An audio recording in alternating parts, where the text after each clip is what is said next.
प्रेमानन्दो पुलकितगात्रो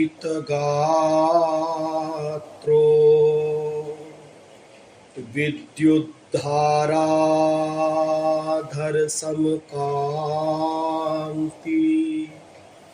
राधा कृष्णो मनसि दधानन् वन्देऽहं श्रीहितहरिवंशम्।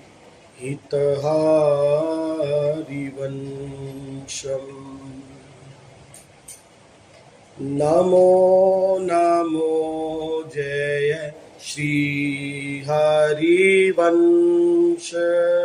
नमो नमो जय श्री हरिवंश। नमो नमो जय श्री हरिवंश। नमो नमो जय श्री हरिवंश। रसिक अनन्य वेणुकुल मंदन रसिक अनन्य वेणुकुल मंदन लीलामान सरोवर हंस। लीलामान सरोवर हंस। रसिक अनन्य वेणुकुल मंदन लीलामान सरोवर हंस। रसिक अनन्य वेणुकुल मंदन लीलामान सरोवर हंस। नमो जयति श्री वृंदावन सहज माधुरी। नमो जयति श्री वृंदावन सहज माधुरी।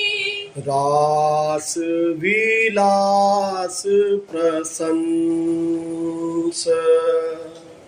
रास विलास प्रशंस। नमो जयति श्री वृंदावन सहज माधुरी। रास विलास प्रशंस। नमो जयति श्री वृंदावन सहज माधुरी। रास विलास प्रशंस। आगम निगम अगोचर श्री राधे। आगम निगम अगोचर श्री राधे। चरण सरोज व्यास अवतंस। चरण सरोज व्यास अवतंस। आगम निगम अगोचर श्री राधे। चरण सरोज व्यास अवतंस। आगम निगम अगोचर श्री राधे। चरण सरोज व्यास अवतंस। नमो नमो जय श्री हरिवंश। नमो नमो जय श्री हरिवंश। नमो नमो जय श्री हरिवंश। नमो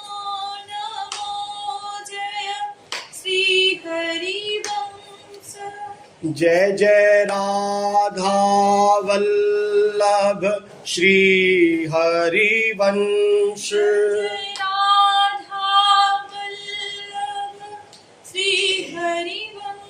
जय जय श्री सेवक रसिकन अवतंस।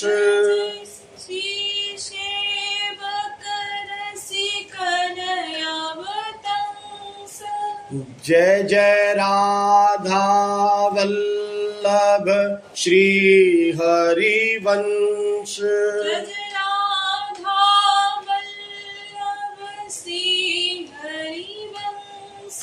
जय जय श्री सेवक रसिकन अवतंस।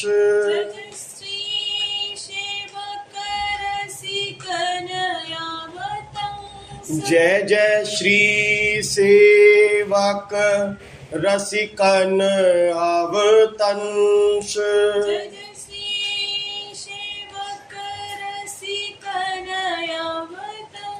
जय जय राधा वल्लभ श्री हरिवंश।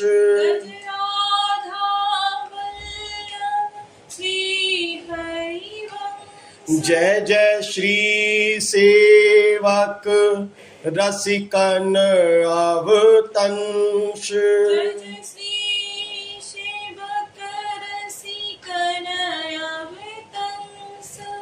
नव निवृत्त निकुंज विलासी श्रीहित राधा वल्लभ लाल की जय। श्रीहित वृंदावन धाम की जय।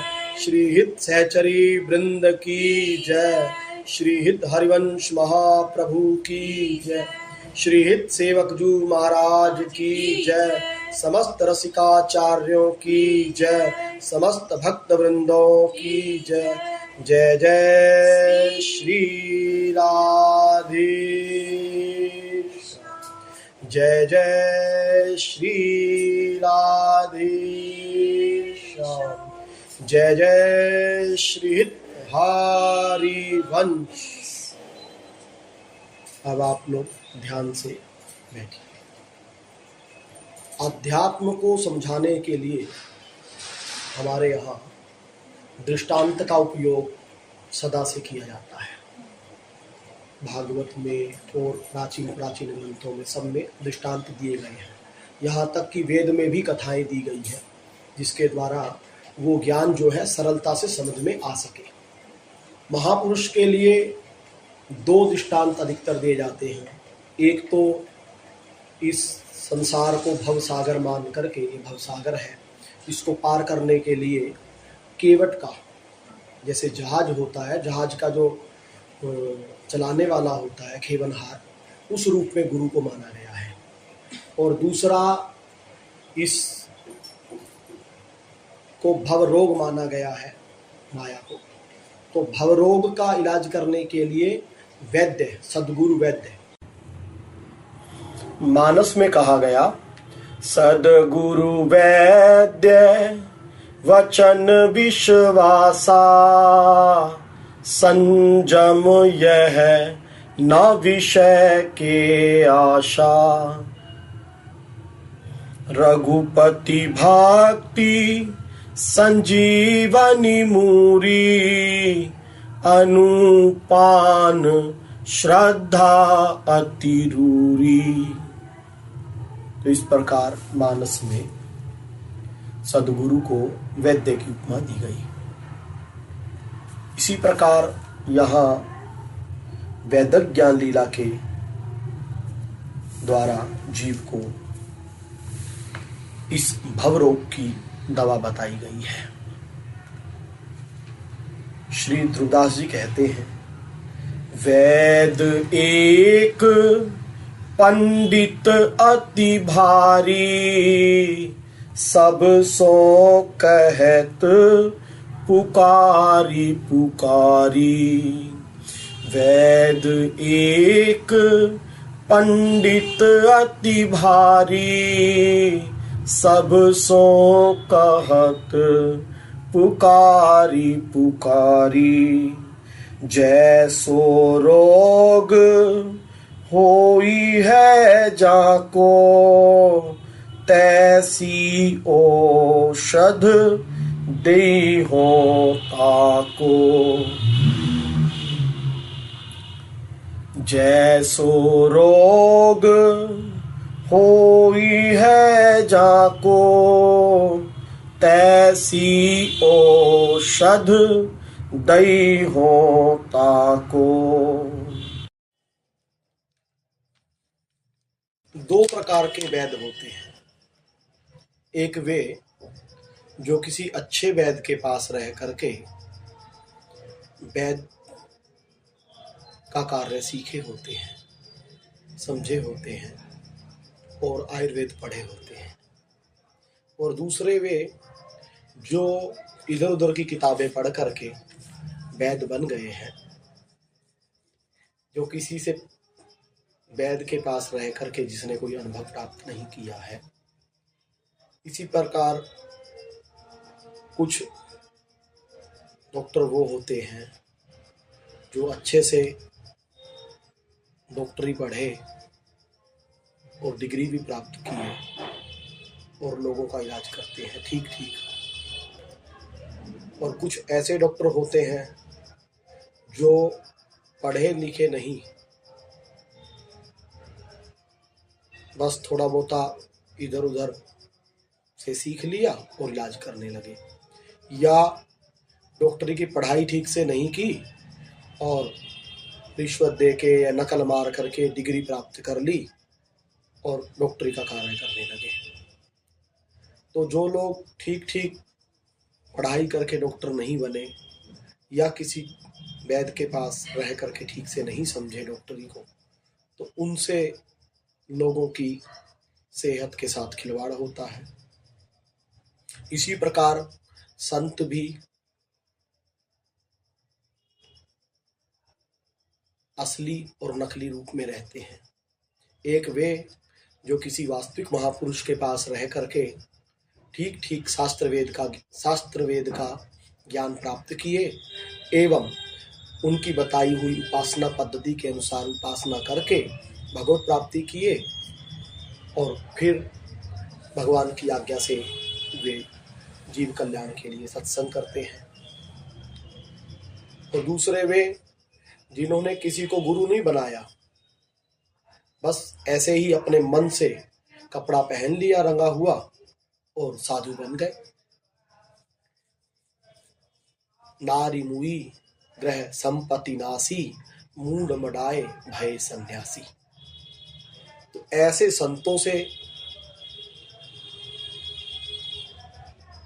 धार्मिक लोगों का बहुत नुकसान होता है, क्योंकि उन्हें जानकारी तो होती नहीं है शास्त्र वेदों की, और फिर वो लोग उल्टा सीधा ज्ञान दे करके लोगों में भ्रम फैलाते हैं। ऐसे संतों के लिए जगत गुरु तब श्री कृपालु महाप्रभु अपनी प्रेम रस मदिरा ग्रंथ में कह रहे हैं, तजो रे मन उन संतन को संग जिनको लक्ष्य लोक रंजन को रंगी रंग रंग बिरंग। तजो रे मन उन संतन को संग। मन को कह रहे हैं कि ऐ मन, ऐसे संतों का संग छोड़ दे। कैसे संतों का? जिनका लक्ष्य लोक रंजन है, जो लोगों को रिझाना चाहते हैं,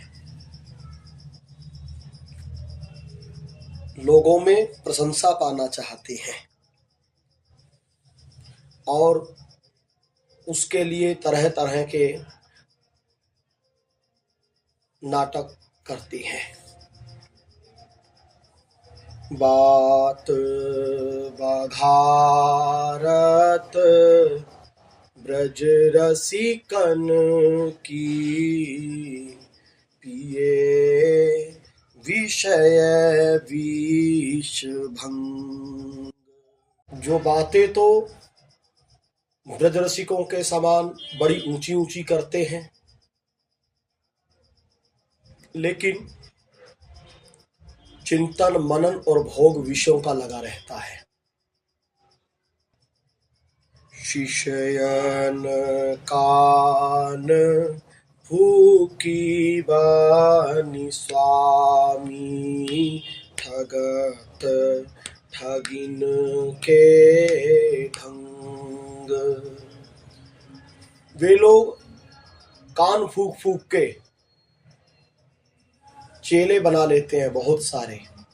आशा रहती है विषयों की कि 100 चेले बनाएंगे, कुछ ना कुछ तो देके जाएंगे। और ये एक ठगने का ढंग मात्र है। दीक्षा प्रदान करने का अधिकार, मंत्र दीक्षा प्रदान करने का अधिकार उन्हें है जिन्हें भगवत प्राप्ति हो चुकी है, जिसे उस मंत्र का साक्षात्कार हो चुका है। ये नहीं कि कहीं से भी मंत्र पढ़ लिया या किसी से सुन लिया तो लगे चेले बनाने। ऐसे लोगों को नरक की प्राप्ति होती है, जो सुन सुन करके लोगों को बहका बहका करके चेला बना लेते हैं, और स्वयं भगवत प्राप्ति नहीं किए तो अपने चेलों को कैसे करवाएंगे। बरसाना में जब परिक्रमा करते हैं तो एक स्थान है वल्लभाचार्य जी की बैठक। वहां पर जब वल्लभाचार्य जी जा रहे थे तो उन्होंने देखा एक अजगर को बहुत सारी चींटियां काट रही थी, खा रही थी उसको, अजगर को। शिष्यों ने पूछा, महाराज ये कौन है? तो बोले कि ये पूर्व जन्म में गुरु था और शिष्यों का बहुत सारे इन्होंने शिष्य बनाए और शिष्यों का धन तो लिया, पर उनका उद्धार नहीं कर पाया क्योंकि स्वयं ही इसका उद्धार नहीं हुआ था। तो अब वही शिष्य इसको चींटी बन करके नोच रहे हैं। अवैष्णव से दीक्षा लेने पर नरक की प्राप्ति होती है, देने वाले को भी और लेने वाले को भी। देने वाले को तो इसलिए होती है कि उसको खुद भगवत प्राप्ति नहीं हुई है और चेलों को फंसा लिया अपने पास। और लेने वालों को इसलिए होती है कि जब गुरु उनका नकली है तो बात भी नकली बताता है, तो चेले भी उसके पीछे चलते हैं तो उनको भी दुख मिलता है। मानस में कहा गया, हरई शिष्य धन शोक न हरही, ते गुरु रोरव नरक महापद। जो शिष्यों का धन तो हरते हैं, ले लेते हैं, पर उनके शौक का हरण नहीं करते, ऐसे गुरु नरक में जाती हैं। हरि जन बनिहारी जन हूँ न मानत, चढ़ी अभिमान तुरंग। तिलक लगा लिए, जटाएं बढ़ा ली, दाढ़ी भी बढ़ा ली, दीक्षा भी ले ली और संत भी बन गए, विरक्त बन गए। अपने आप को हरिभक्त कहते हैं, हरिदास कहते हैं, लेकिन अन्य संतों को नहीं मानते क्योंकि उनमें खुद इतना अहंकार भरा होता है कि वो सोचते हैं बस मैं ही एक भगवान का अवतार हूं। और अपने शिष्यों को भी कहते हैं दूसरे का मत सुनना, दूसरे के पास मत जाना। क्यों? मन में तो रहता है कि दूसरे के पास जाएगा और सच्चाई जान लेगा तो पहचान लेगा हमको कि हम नकली हैं, लेकिन बाहर से कहेंगे कि एक गुरु का एक के पास रहना चाहिए, एक का सुनना चाहिए, पतिव्रत धारण करना चाहिए, नहीं तो व्यभिचारी कहलाओगे दूसरे का सुनोगे तो। ऐसी ऐसी बातें करके न दूसरे संतों की वाणियां उनको पढ़ने देंगे। बस हमारी ही सुनो, हमारे अनुसार चलो, ताकि तुम सत्य जान ना पाओ। जो हम कह रहे हैं, इतना जप कर लो, ऐसे परिक्रमा कर लो, ऐसे दान कर दो, इतना तुमको हम मिलेंगे भगवान के लोक में। वो मिलते तो हैं पर भगवान के लोक में नहीं, नरक में मिलते हैं अपने चेले को। क्योंकि हरई शिष्य धन शोक न हरई, और वे अभिमान रूपी घोड़े पे चढ़े हुए सबका अपमान करते चले जाते हैं। इसीलिए साधकों को ऐसे संतों का संग नहीं करना चाहिए और भगवान का भजन करना चाहिए। भगवत रसिक जी कहते हैं, वेशधारी हरि के उर छाले, लोभी दंभी कपटी नट से, शिष्यनो दर को पाले, वेशधारी हरि के उर साले। जो ये वेश धारण करने वाले हैं, वेशधारी हैं, मनमाना वेश धारण करने वाले, ना किसी संप्रदाय से जुड़े, ना किसी संत से जुड़े, बस पहन लिया लाल कपड़ा और बढ़ाली दाढ़ी, बढ़ाली जटा, बन गए बाबा जी। हृदय में लोभ भरा है, कैसे लोगों से पैसे इकट्ठे किए जाएं, कैसे वसूला जाए, और इसके लिए दंभ करते हैं, तरह तरह की नौटंकी करते हैं। हृदय में कपट है और नट की तरह कलाकारी दिखाते हैं, और शिशन और उदर इसके पालन में लगे रहते हैं। क्योंकि भोग बस, और कुछ नहीं, भोग कैसे भोगे जाए, इसके लिए ही निरंतर प्लानिंग प्रैक्टिस चलती रहती है। गुरु भयो घर घर में डोले, नाम धनी को बेचे, परमार्थ सपने नहीं जाने, ऐसन ही को खींचे। और कान फूक फूक के चेला बना लिए, और फिर घर घर में जा करके गुवाही करते हैं, वो ठाकुर सेवा करनी है, हमारे यहाँ ये उत्सव है, हमको यहाँ जाना है यात्रा करने, ऐसे मांग मांग के वो भंडारा करना है। ऐसा बोल बोल करके लोगों के घर घर में जा करके पैसा मांगते हैं और भगवान के नाम को मानो वो बेच रहे हैं। परम अर्थ जो है उसको तो वो सपने में भी नहीं जानते, पर केवल स्वार्थ में लगे हैं। अपने को देह मानते हैं, देह के सुखों को अपना सुख मानते हैं, तो उसकी प्राप्ति में ही लगे हैं। और मैं आत्मा हूं और मेरा वास्तविक सुख जो है वो भगवान ही है, ऐसा नहीं मानते। क्योंकि ऐसा माने तो फिर भगवान की प्राप्ति में लगे, उनके नाम रूप लीला धाम इनके चिंतन में लगते। लेकिन वो अपने आप को शरीर मान करके, संसार को मेरा मान करके, मेरा सुख संसार में ही है ऐसा मान करके, और संसार के जो भी वस्तुएं प्राप्त होती हैं, देखने की, सुनने की, सूंघने की, वो सब पैसे से प्राप्त होती हैं। इसलिए पैसे का महत्व बुद्धि में अत्यधिक बैठा हुआ है और पैसों को ही खींचे, पैसों को इकट्ठा करने में लगे हैं। कबहुक बक्ता हुए बनी बैठे, कथा भागवत गावे, अर्थ अनर्थ कछु नहीं भासे, पैसन ही को धावे। और कभू फिर भागवत सीख लेते हैं। आजकल स्कूल खुले हुए भागवत सिखाने के, 6 महीने में, साल में, 2 साल में भागवत सीख ली, बोलना सीख लिया, बस बोलना शुरू कर देते हैं। भागवत का क्या वास्तविक अर्थ है ये तो जानते नहीं है, क्योंकि किसी वास्तविक संत के पास रह करके सीखते तो बात अलग थी।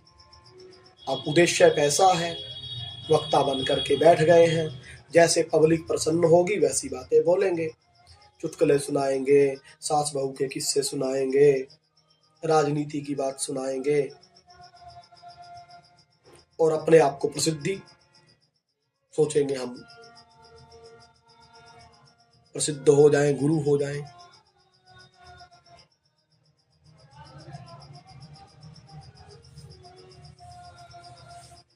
और बस पैसा कैसे आए यही उद्देश्य रख करके वो कथा कीर्तन करते हैं। कबहुक हरि मंदिर को सेवे, करे निरंतर वासा, भाव भगति को लेश न जाने, ऐसन ही की आशा। और कभी वो पुजारी बन करके वहां मंदिर में रहेंगे और सीखे नहीं है किसी गुरु के पास रह करके कैसे पूजा करनी है, कैसे ठाकुर जी की सेवा करनी है, ना, बस पैसे के लिए उस मंदिर में सेवा करें, उस मंदिर में पुजारी बनेंगे जिसमें खूब पैसा मिले, जिसमें खूब चढ़ावा आवे, और श्रृंगार इत्यादि भी करेंगे ठाकुर जी का खूब बढ़िया, और आशा वही कि पैसा आए, लोग हमको पैसा दें। भावना उस ठाकुर जी के श्री विग्रह में मूर्ति की रखेंगे, पत्थर की रखेंगे, और उनको भक्ति भाव से रत्ती भर भी मतलब नहीं है, कोई परिचय ही नहीं है ठाकुर जी के भाव से। बस उनको तो एक ही आशा है, कैसे पैसा आए।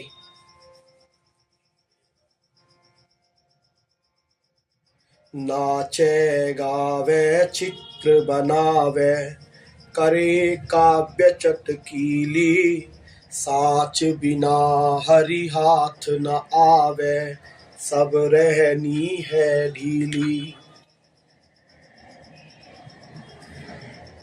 वे लोग कभी नाचते हैं, कभी गाते हैं, तरह तरह की भाव भंगिमाएं बनाते हैं, और तुकबंदी लगा करके कविताओं की रचना करते हैं, या फिर किसी पंडित से पैसा दे करके कविताओं की रचना करवा के अपने नाम से प्रकाशित करते हैं कि हम बहुत बड़े भक्त हैं, और नकली कुछ लगा करके आंसू बहाएंगे और ऐसी भाव भंगिमाएं दिखाएंगे कि मानो अष्ट सात्विक भाव उनको आ गए हों,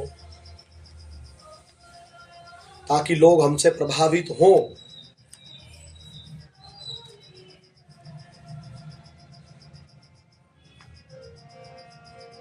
और लोग हमको गुरु माने, हमको खूब पैसा दें, बस यही भावना, हमारा बहुत बड़ा आश्रम हो जाए, इतना बैंक बैलेंस हो जाए, ऐसी आशा लग करके वो तरह तरह के नाटक करते हैं। साच बिना हरि हाथ न आवे, सब रहनी है ढीली। लेकिन ये नाटक करने से भगवान की प्राप्ति नहीं होगी, सुख की प्राप्ति नहीं होगी। कितनी भी नौटंकी कर ले, कितना भी दिखावा कर ले, कितना भी दंभ कर ले, प्रपंच कर ले, उनको दुख की ही प्राप्ति होती है। निरंतर पैसों की आशा में वो जलते ही रहते हैं।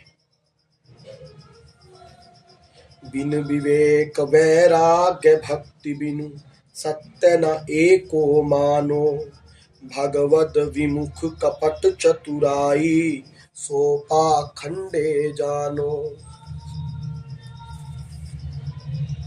बिना विवेक और वैराग्य के, बिना भक्ति के, इसमें से किसी भी पद्धति को सच्चा नहीं मानना चाहिए। चाहे कोई मंदिर में रह करके पुजारी बन गया हो, चाहे कोई भागवत कथा वाचता हो, चाहे कोई दाढ़ी बाल बढ़ा करके बाबा जी बन गया हो, चाहे कोई बढ़िया बढ़िया भक्ति संबंधी कविताएं लिखता हो, इनमें से किसी एक को भी सत्य नहीं मानना चाहिए जब तक उसके अंदर आपको भक्ति, वैराग्य और ज्ञान ना दिखे। ये तीन चीजें अनिवार्य हैं। ज्ञान हो मैं कौन हूं, मेरा कौन है, और श्री कृष्ण की, भगवान की भक्ति करता हो और वैराग्य से रहता हो। ये चीजें जब तक ना दिखें तब तक किसी भी पद्धति को सत्य नहीं मानना चाहिए। भगवान से विमुख रह करके की गई समस्त क्रियाएं केवल कपट मात्र है। इन्हें केवल चालाकियां ही मानना चाहिए, पाखंड ही मानना चाहिए, सत्य नहीं मानना चाहिए।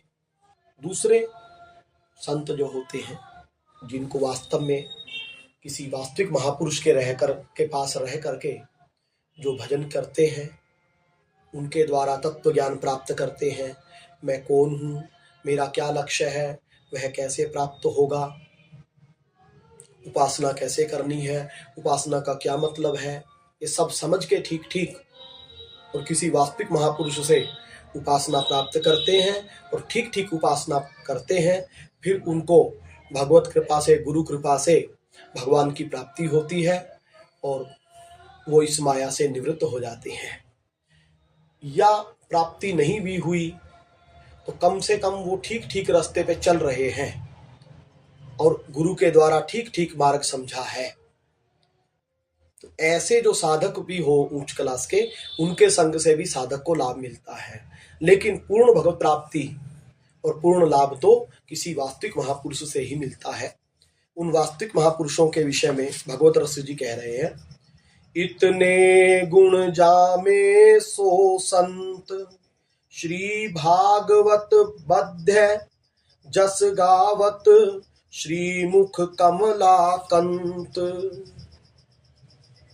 जिस किसी भी व्यक्ति में ये गुण हो वही संत है।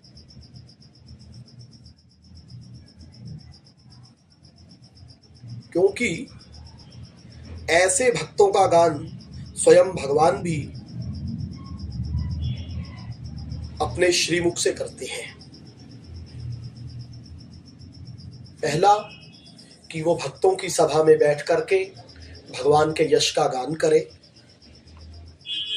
हरि को भजन साधु की सेवा, सर्वभूत पर दाया, हिंसा लोभ दंभ छल त्यागे, विष सम देखे माया।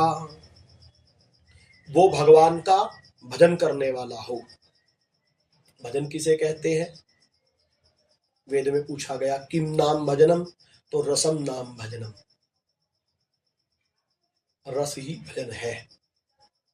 जो भी हम गुरु के मुख से भगवान के नाम रूप लीला गुण के विषय में सुनते हैं, उसका एकांत में बैठ करके चिंतन करना, भगवान के रूप का चिंतन करना, भगवान की लीलाओं का चिंतन करना, भगवान के गुणों का चिंतन करना, भगवान के धाम का चिंतन करना, भगवान के रसिक जनों का चिंतन करना, इसे कहते हैं भजन। दूसरा है साधु की सेवा। वो साधु की सेवा करने वाला हो। वो साधुओं की, जो भी साधु हो, तन मन वचन से उनकी सेवा करे। तीसरा है सर्वभूत पर दया। समस्त भूत प्राणियों पर दया करने वाला हो और वो हिंसा ना करे, अहिंसक हो। ये नहीं है कि किसी भी जीव की हिंसा करे, लोभ ना हो, दंभ ना करे और छल का त्याग करे और इस माया को विष के समान माने इन सुखों।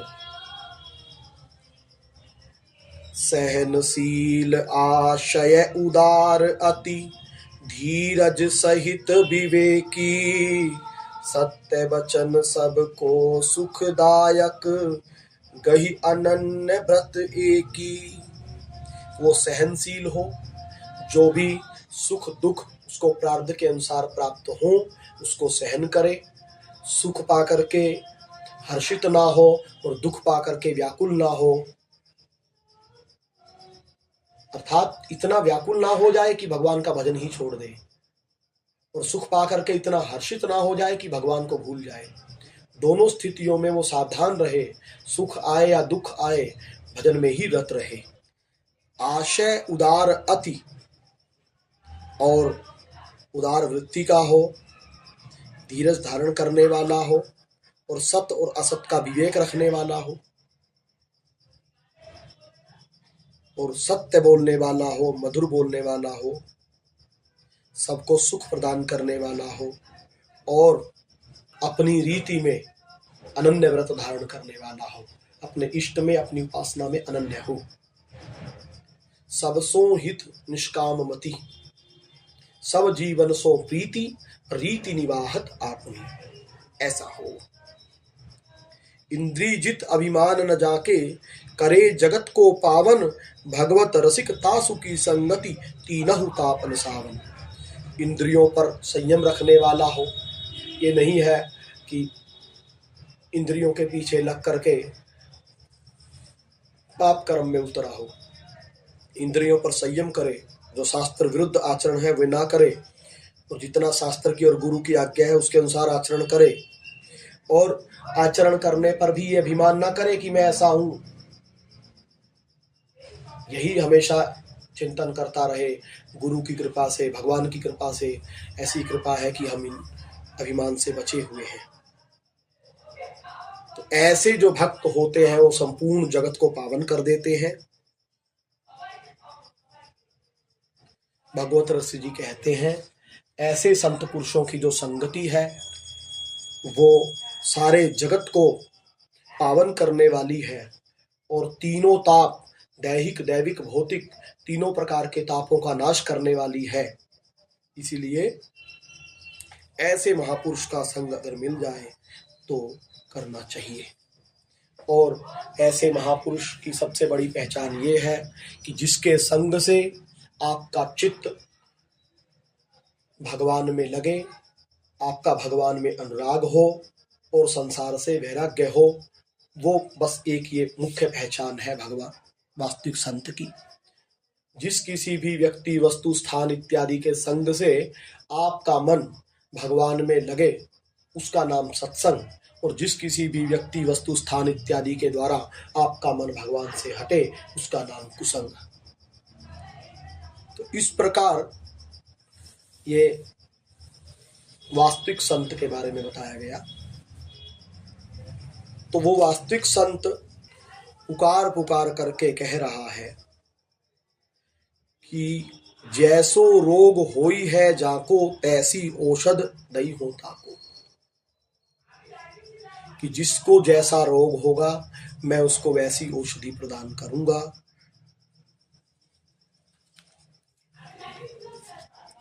शेष चर्चा कल। राधा वल्लभ लाल की जय। श्री हित हरिवंश महाप्रभु की जय।